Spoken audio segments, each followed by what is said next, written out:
With this woman, it's touch and go. It's touch and go. Hi, beautiful people. Welcome back to my channel if it's your first time. My name is Tyler Adewale and this is DISBYDEM. Today we're talking about episode 9 of Love After Divorce. We are getting close to the end, people. And this was an emotional episode. If you watched the episode, you know what I'm talking about. It was the kids reveal episode. And if I hadn't cried so much after watching Love at First Sight, like that movie wrecked me, I would have cried a lot watching this episode. But I had no more tears to give, people. Be sure to like, subscribe, hit that notification bell so you know when I post new videos. So the episode starts and it's the MCs talking about the previous seasons, so the ones that were strictly in Korea, and how the child reveal led to a lot of people's feelings changing. And I was like, wow, I get it that people have kids and that might alter, your perspective of somebody, but shouldn't that be a factor going in? That you know that there's a possibility that you might fall in love with somebody who already has kids. You're all divorced, so it's a very high probability that that would happen. But you know what, there are people who want some things and there are people who don't. There are people who want children and there are people who don't. And I guess it's less complicated if you start a new relationship without kids. Anyhow, Sora and Tom are in the kitchen making dinner. I think Sora loves to cook and she seems very efficient at it. So Sora is such a catch and Tom is such a catch. I don't understand why they're not catching each other, but you can't force things, so it's all fine. Tom has a huge hang on for Benita, so I get it. That's who he wants. He was on HARIM and he kind of just moved off HARIM and now he's like set his sights on Benita and he's like sticking to it regardless of Jerome or no Jerome. Like, he has decided that Benita is who he wants and he's sticking to that. So yeah, they get a text that the child reveal is at 9:30 that evening, so basically after dinner, and HARIM is a whole ass hot mess. And I'm looking at her. Honestly, if I'm being honest, I judged her very hard. Especially when she started crying in the kitchen and I went to the room. I was like, HARIM, it's all good, baby. You got kids. That's okay. But she was a hot mess. She was crying for hours, wouldn't come down to eat. Ricky had to go check on her. He heard her crying.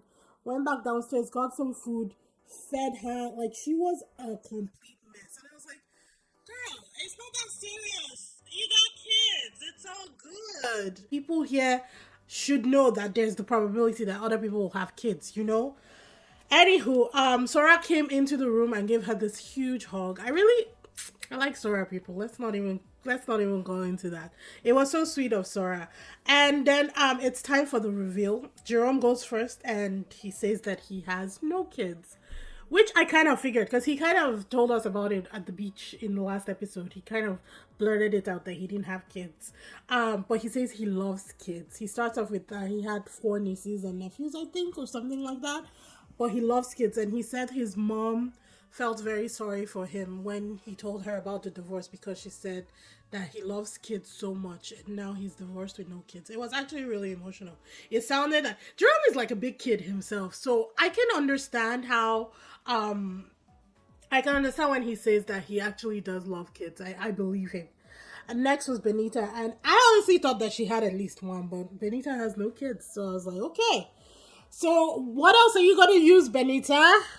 Looking at you, bombastic side eye, like, okay, every single problem that you have, I won't say fabricate because her reasons are valid, but every single problem that she has tried to put in between her and Jerome, he has ticked off left, right, and center, So I'm like, what else are you gonna say now, Benita?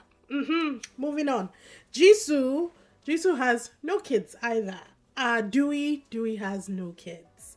Ricky has one kid, a 7-year-old son named Kai, and he has 50% of the 50% custody. So he has his kid 50% of his time, and then the ex has the kid 50% of the time. He relocated his whole life to Irving because his ex-wife was dating someone who wanted to move back to Irvine to be close to his family. So Ricky moved himself to Irvine. I don't know why I was saying Irvine. Irvine to be close to his son. The MC started discussing that parenting rights for split couples in South Korea is usually determined by the courts. So they determine who gets full custody, and then the other person gets visitation rights. And I was like, oh, that's hardcore. I think in the US and in Canada, like, you fight for it. So depending on your situation, I guess you fight for it. Honestly, I don't know. When it comes to custody, I just leave it up to the parents. It's not my business. Moving on, Heejin. Heejin has no kids. I thought that she might have one, but she has no kids. Tom has 2 kids. He has 2 boys, 2 4-year-old twin boys, Luca and Remy, and he has them for 2.5 days a week. So he explains the story that when they first got a divorce, he let his wife's lawyer handle everything, and she wrote it in there that he gets the kids for only 2.5 days, and it's been a thing, and now he's trying to get custody, 50% custody, so he gets to see his sons more. He was very emotional about it, and I think the older they get, the more time that he wants with them, and I hope that he gets it. I mean, every parent, he seems like a responsible person. He's got his shit together. He has his own business. He's not lacking for finances, for sure. So yeah, I don't know him personally, but he seems like a good person, so why shouldn't he have access to his kids, you know? Jimmy goes next, and he has no kids. So Jimmy and Heejin have no kids, which is like an open space for their relationship. Sora is last. I will talk about Harim last, but Sora goes last, and she has 1 kid, a 4-year-old son, Jackson, and she has 55% custody. She tells her whole story of how, if not for her son, she would have stayed in an abusive marriage. And by the end of it, there was no dry eye in the room, man. Like, everybody was crying. The divorcees were crying. The MCs were crying. Everybody was crying. And I held it down for my girl, people. I was like, no, Sora, I will not cry. I will not cry. I will be here and be your strength. If anybody knows Sora, please tell her. Sora, if you ever watch this, know that I am your fan. I stand you 100%. And I pray that we meet one day, because I am a huge, huge fan. Honestly, I can't even describe how much I like Sora. I don't even know what to tell you, people. Honestly, I just can't tell you how much I love Sora. And then Harim didn't go last, but I saved her for last because she started crying again, and I was like, Harim, come on, tell us what it is. And then she reveals that she has 3 kids. 3 kids. And I'm not saying that like, oh, she has many kids. I just did not see it. Look at Harim. Harim is like, oh my God, how has that body had 3 kids? Some people just bounce back, and it's amazing. But this is why she was so torn. This is why she was so, like, she was plagued by this reveal, because she has 3. 1 is a lot for people. 3 is another thing entirely. She has an 8-year-old, a 5-year-old, and a 2-year-old, and she's raising them alone. Her ex-husband helps once in a while, but for the most part, she's raising them alone. And I was like, damn. When Harim talked about her, child situation and having 3 kids, one of the MCs was just dying. She was crying because she explained, and I totally understood it, because as soon as Harim says she's raising them alone, I was like, my God, how? When she explained it, the MC said that she has 2 kids and she's married, and it's hard. There are days where she's like just done. So she can't even imagine Harim taking care of 3 kids by herself. So it was a lot. Ricky's facial expression when she revealed that she had 3 kids was pretty much non-moving. Personally, I don't think Ricky does not worry about much, which is a double-edged sword in itself. So the MCs are now analyzing the Ricky and Harim dynamic, seeing if things might work out. They're all dispersing, and then Ricky opens his arms up to Harim, and she goes in, and he gives her a hug, which was really wholesome. Jesus, all the hitches are really coming at me today, eh? Or trying to leave me more so. It was very wholesome, and I thought it was nice. She started crying again, obviously, just relief that at least the information is out there. They cut back to a past confessional of Ricky, and he says he'd prefer a woman who does not have kids. Cut to a present confession confessional, and he says that he plans to overcome whatever challenges that they may face. So, I mean, initially it would have been, and I get it, it would have been easier if the person he was, coupled up with, or at least looking towards coupling up with, did not have kids, because he already has a kid, and that's already complicated in itself. But I guess they'll figure it out. Harim asked Ricky how he is okay dating someone with 3 kids, and he said, because it is you. And I was like, good answer, Ricky. Good answer. He then proceeds to tell her that he really, really likes her. So, yeah, moving on. Tom is already in the sunken place talking about how people who don't have kids would prefer to date people who don't have kids. So he's thinking Benita would rather date Jerome than him because Jerome has no kids. Benita tells him that that's not the case because they've all gotten to know each other and things can change easily. Like in a drop with the drop of a hat, things can change. So he shouldn't just, he basically shouldn't be depressed about it or anything like that. Jerome and Benita are talking, and she says she never wanted kids with her ex because she didn't want her ex to be her children's father. You know what? Considering you divorced the guy, that makes sense to me. Because I think Jerome was trying to figure out if she ever wanted kids or will want kids, or it was a I don't want kids kind of situation, and she explains that. Dewey is down and heads upstairs all alone, puts on his headphones and listens to music. I really feel for Dewey in this whole process. Benita corners Jisoo in the kitchen and asks her what she feels about Dewey. Jisoo says that she sees Dewey as more of a friend, which she has told him, brutally, honestly told him.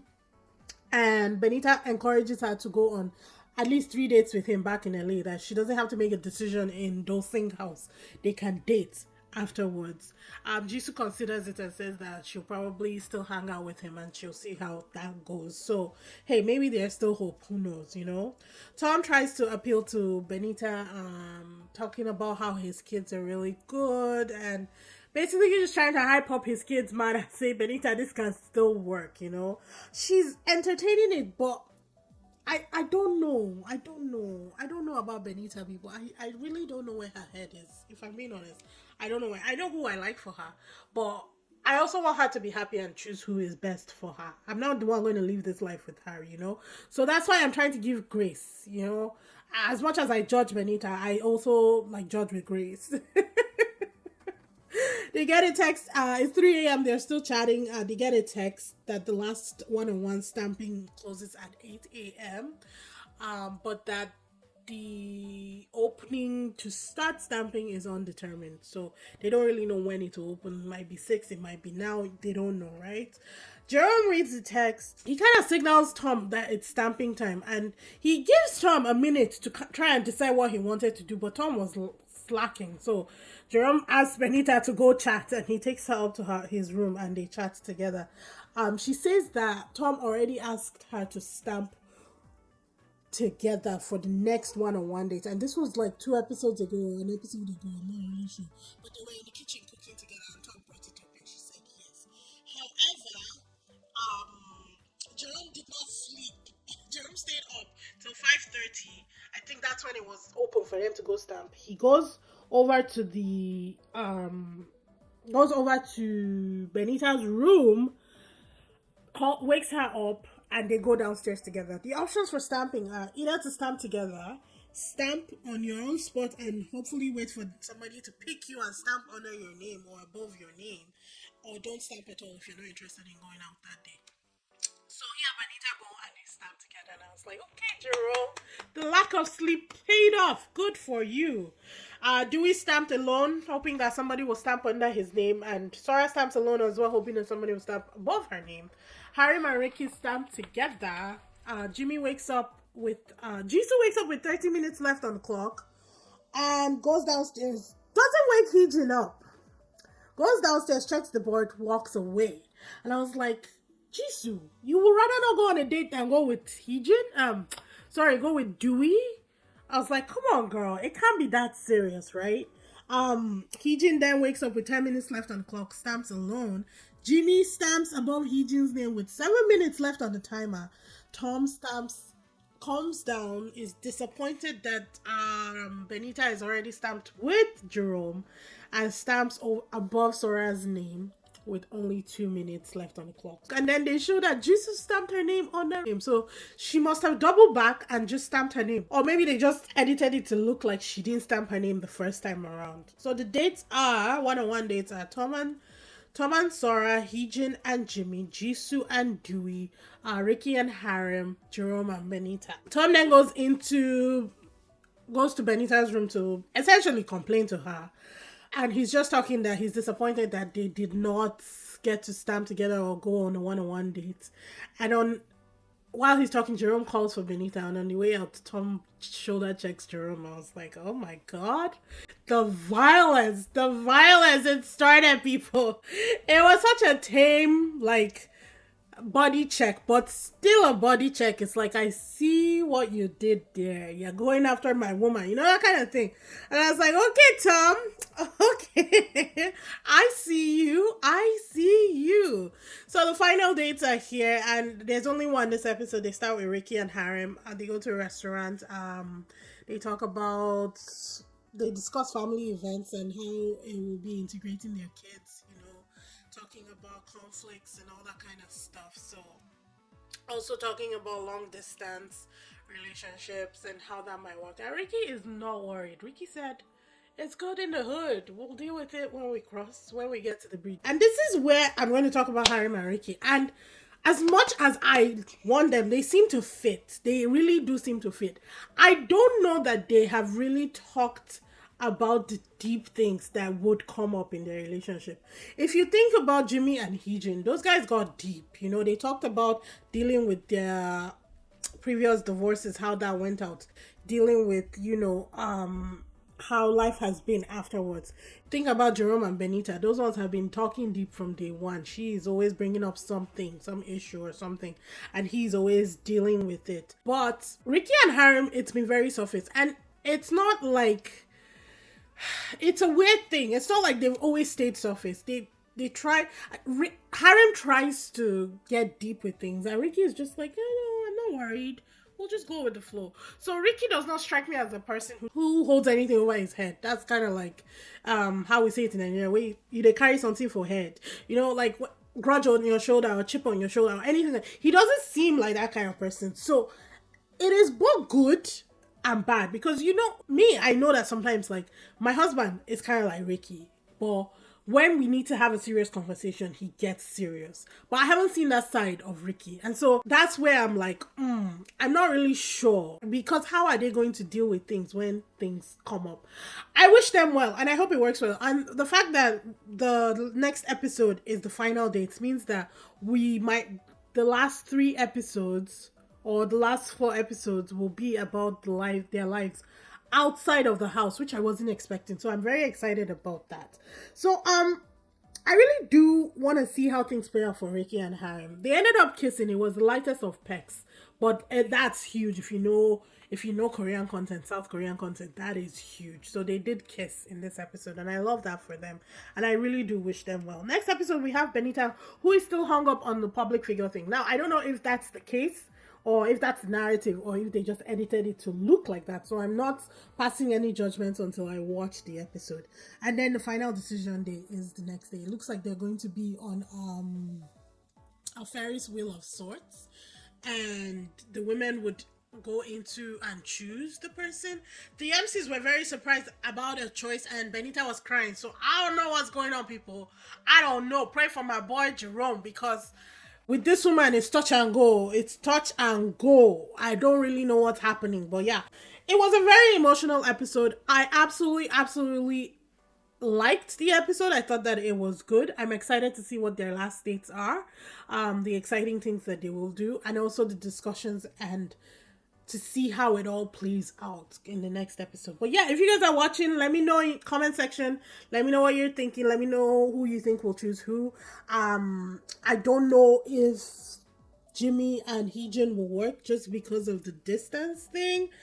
I still don't know where Heejin's mind is at. Jimmy is all for her, so we just have to wait and see, people. We just have to wait and see. But loving it as usual. Thank you guys for tuning in. Sorry, I'm still sick, so my voice is still here and there. But I love you guys for tuning in. Thank you, and I will see you in the next one. Bye.